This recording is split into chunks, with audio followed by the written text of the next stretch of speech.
bu komisyonun önemiyle başlayalım. Aslında belki 100 yıllık Türkiye Cumhuriyeti tarihine de bakıldığımızda öncesi benzeri bir komisyon görmedik herhalde. Nasıl bir öneme sahip meclisin böyle resmen bu işe girmiş olması nasıl değerlendirmek lazım?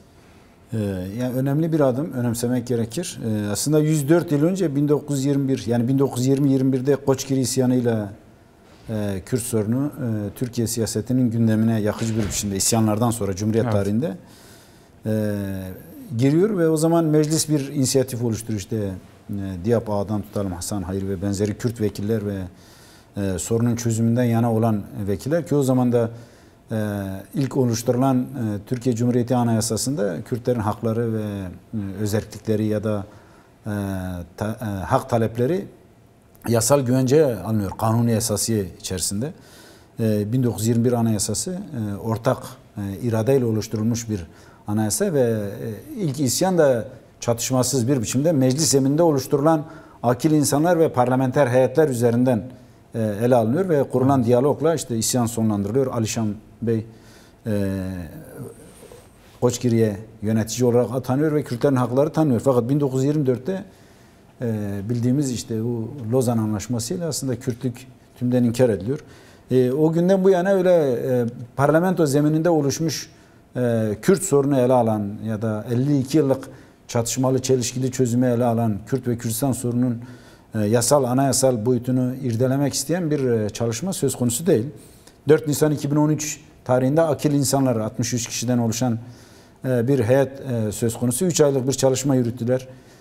Türkiye ve Kürdistan'ın çeşitli yörelerinde işte sanatçı, akademisyen, aydın, yazar, iş insanlarından oluşan Türkiye yelpazesinin aslında böyle muhafazakar, liberal, sol, mütedeyyin çevrelerini temsil eden, içinde Kürtlerin de olduğu bir heyet söz konusuydu ve bir çalışma yürüttüler. Aslında toplumu biraz hazırlama, sürece motive etme noktasında ki o dönem Önder Apo bunu önemsemişti. Hatta işte 4 Nisan 63 bu rakamlar bile aslında bir jesti ifade ediyor ama sonuçta açığa çıktı ki bir araçsallaştırma mantığıyla sorun ele alınıyor ve sonrasında işte biliyoruz süreç akamete uğradı. Dolmabahçe müzakereleri ve açığa çıkan fotoğraf, okunan deklarasyon Erdoğan tarafından görmezden gelindi. Yani böyle bir şey yok.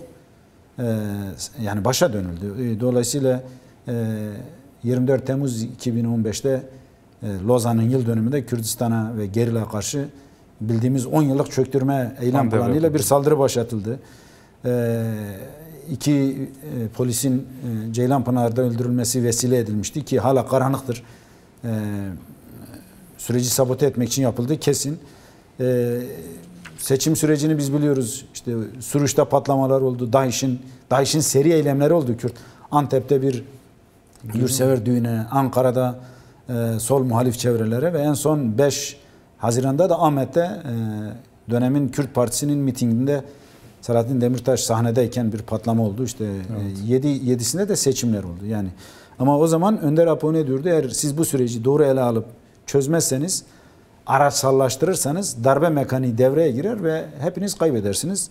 Tam da dediği doğrulanmış oldu. Yani darbe mekaniği hala da darbe mekaniğinin ne kadar aşıldığı bu sürecin gideceği yol haritası ve sonuçla bağlantılı olacak. Ve Türkiye adeta esir alındı. Sermayesiyle, medyasıyla, bilim dünyasıyla, inanç, diyaneti, kadın boyutu, sinema boyutu, sanat boyutu, medya boyutu, her boyutuyla aslında Türkiye 10 yıllık bir esaretin altına girerek kör bir savaşa dahil oldu. İşte biz o savaşı ekranlarda da, sokakta da, ailelerde, evlerde de kimyasalla öldürmelerden tutalım. Çok daha gelişmiş NATO'nun ve Batı askeri sisteminin geliştirdiği tüm silahlar ve yöntemler adeta 40 yıl önce ya da Cumhuriyet tarihi boyunca Kürtlere uygulanan tüm metotlar 10 yıl boyunca sentezlenerek daha ileri bir aşamaya çıkarılarak sonuç alınmak istendi ki alınmadı ve 27 Şubat'la birlikte Önder Apo'nun çağrısıyla bir dönem başladı ve bu dönem önemli. Evet. Bu Sayın Devlet Bahçeli'nin çağrısı da oldukça önemli derin. Çünkü savaşın bir çöktürme planının aslında öncü gücü o. Hareket temsili söz konusu. Kadrolarını, düşünce dünyasını, propaganda, ideolojik altyapısını ve fiili lojistik insan kaynaklarını oluşturan bir hareketin liderliğinden geliyor. Dolayısıyla önemli, bu önemsenmesi gerekir. Şimdi komisyon ise Türkiye Büyük Millet Meclisi'nin tüm bileşenlerini, yani %98 Türkiye ve Kürdistan'da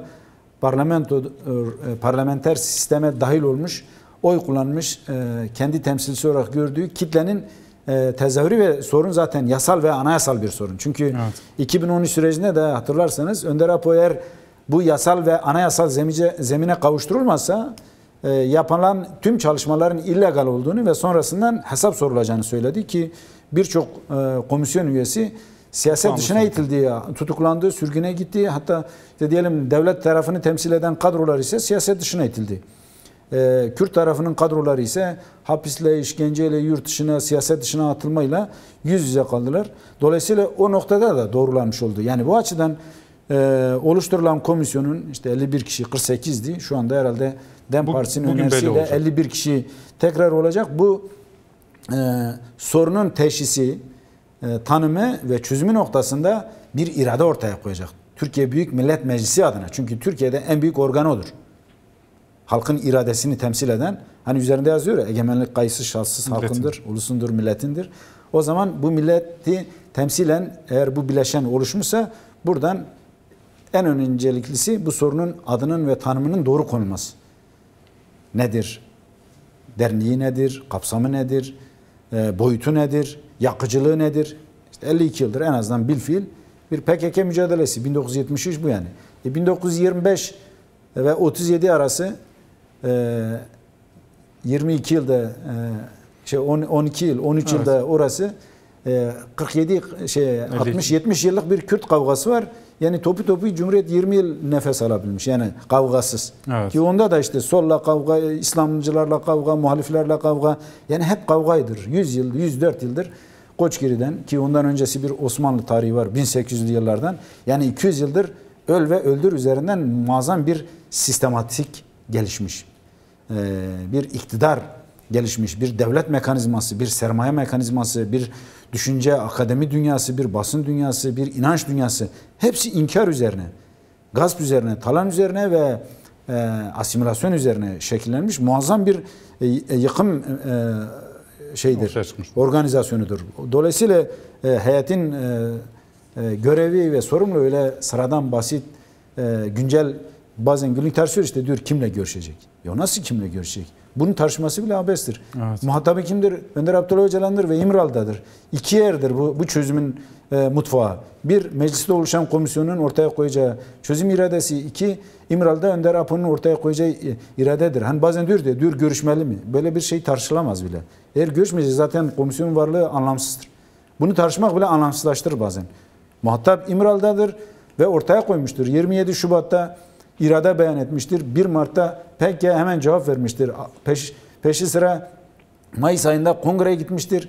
Silahsızlanmayı durdurmuş, ateşkes yapmış, kendini lağvetmiş, feshetmiş ve en son Temmuz ayında da silah bırakma töreniyle silahlarını yakıp ortada müthiş bir irade olmayan bir örneği, bir şeyi tek taraflı yapmış ki Sayın Bahçeli diyordu kuş çift kanatlıdır. Tek kanat üzerinden uçmaz. Şimdi işte bu diğer kanat ilk adımıdır. Ama uçacak mı uçmayacak mı? Tabii önümüzdeki süreçte ortaya koyacağı çalışma ve yol haritası ve vizyon belirleyici olacak. Tam da bu noktada çokça sorulan soru da bu. Belki o iki kanatlı kuşun uçması için bu komisyon, diğer kanat nasıl bir çalışma yürütmeli sorusu çok ön plana çıkıyor. Önder Apo'nun, belki tüm siyasetçilerin, bu işin bir ucundan tutanların, barış isteyen herkesin bir demokratik entegrasyon, bir özgürlük yasaları vurgusu, çağrısı var. Bu ciddiyet ortadayken bu komisyon sadece silahsızlanma komisyonuna indirgenirse, böyle sınırlanırsa nasıl bir tehlike ortaya çıkar? Nasıl bir çalışma yürütmeli? Yani dediğim gibi önümüzde yani tarihsel örnekler var. Yani tarih günümüzde gizli, boşuna demedi Önder Apo. Şimdi 1921 gibi yaklaştırsan işte 5 yıl 10 yıl sonra da Alişan'ın altına, arabasına ya da yoluna bir bomba koyup fail meçhul biçimde kontrgerilla yöntemleriyle tasfiye ettiniz. Şeyh Said'i tasfiye ettiniz. Seyit Rıza'yı. Yani olay öl ve öldür, inkar ve isyan noktasına gitti. 2013'te tüm Türkiye ayağa kaldırıldı. İşte Kadir İnarlılarından tutalım İhsan Aktaşlarına kadar, değil mi? Yani Kürt muhafazakar kesim, Abdurrahman Dilipak'tan tutalım Ahmet Taş getirene kadar muhafazakar mütedeyyin Türkiye'li Aydın ve çevreler. Ali Bayramoğlu'ndan tut Fehmi Koru'ya kadar. Yani 63 insan Rıfat Hisarcıklıoğlu gibi bir sermaye temsili. Şimdi bütün Türkiye işte iş çözüldü, bitiyor dedikten sonra gördük ki bir çöktürme eylem planı. Eğer şimdi de işte meclisle, İmralı'daki görüşmelerle, yok işte şurada şu heyetin çalışmasıyla, şu tarihe erteleyelim, şu haftaya atalım, şu aya atalım deyip alttan da başka işte Rojava'yı, Kürtleri orada nasıl tasfiye eder, statüsüz bırakırız, Irak'ta Kürtleri nasıl hizmetimize koyup yüden rahatlaştırır, koruculaştırırız. Rojalat'ta işte İran gündeme geliyor, İran Kürtleri de haklarını alamaz hale getirip orada siyaset dışına iteriz. Türkiye'deki zaten teslim etmiş hale getirmişiz, sınırlandırmışız. Son darbeyi de bu hamleden sonra vururuz denirse Türkiye daha büyük kaybeder. Çünkü 93'te yapıldı. Daha büyük bir savaş sürecine girdik. 99 komplosu oldu. Daha büyük ve acımasız bir çatışma sürecine girdik. 2013'ten sonraki savaşı da biz başta söyledik. Yani yaşanmış tüm savaş tarihinin tümünün sentezi ve daha da ileri aşamasıydı ve bu 10 yılda yaşananlar gerçekten tarif edilemeyecek düzeyde yıkıcı bir savaştı.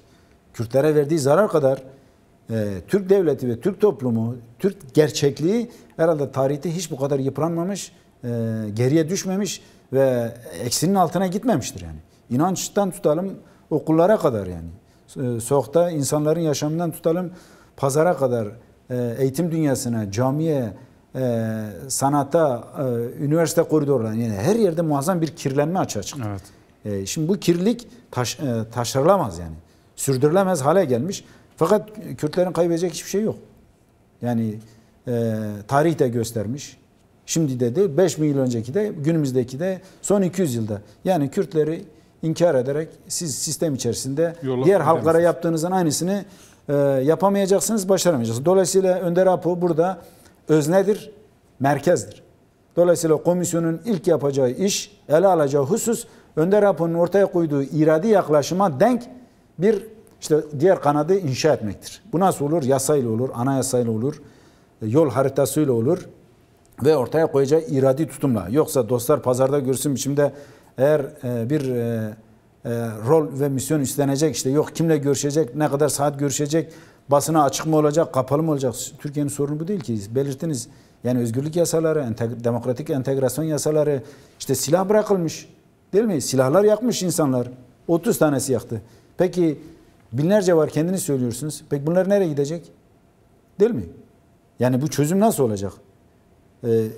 Ana dilde eğitim hakkı olmazsa, yani kurslardan bahsediyor. Kürtler ana dille eğitim istiyor. Ana dilde eğitim hakkı değil. Yani İngilizce, Fransızca öğrenmek gibi değil. Biz ülkenin yabancıları değiliz. Bu bizim ülkemiz, bizim topraklarımız. Biz kendi dilimizle eğitim yapmak istiyoruz. 3 dil, 4 dil öğrenebilir. İsviçre'de bir İsviçreli 4 dil öğreniyor 10 yaşına kadar. Evet. Türkiye'de de bir Kürt zaten 2 dil biliyor. 2 dil ve 3 dille biliyor. Şimdi üniversitelerde İngilizce, değişik diller de öğreniyor. 3 dille biliyor. Rojalat'ta 4 dille de biliyor. Dolayısıyla bu bir sorun ve sıkıntı değil. Ama mühim olan burada bir iradi yeni yapılanma ortaya çıkacak mı? Yani Kürtlerin hakları, yasal, anayasal hakları değil mi? Toplum olmaktan kaynaklı haklar, birey olmaktan kaynaklı haklar, ülke olmaktan kaynaklı haklar, kendisini savunması, şehirlerini, kentlerini yönetmesi, doğasını kendisini yönetmesi. Bütün bunlar Önder Apo koymuş. Bayrakla bir sorunumuz yok, marşla bir sorunumuz yok, sınırlarla bir sorunumuz yok diyor. Ama bir halkın varlığıyla sorunuz varsa o zaman çözümde samimi yaklaşmazsınız. O zaman ipe un serer. İşte yok şu boyut, şu teknik, şu böyle güncel, pratik, boğucu şeyler ve onun üzerinden toplumun manipüle edilmesi eğer yaşanırsa gerçekten büyük kaybeder.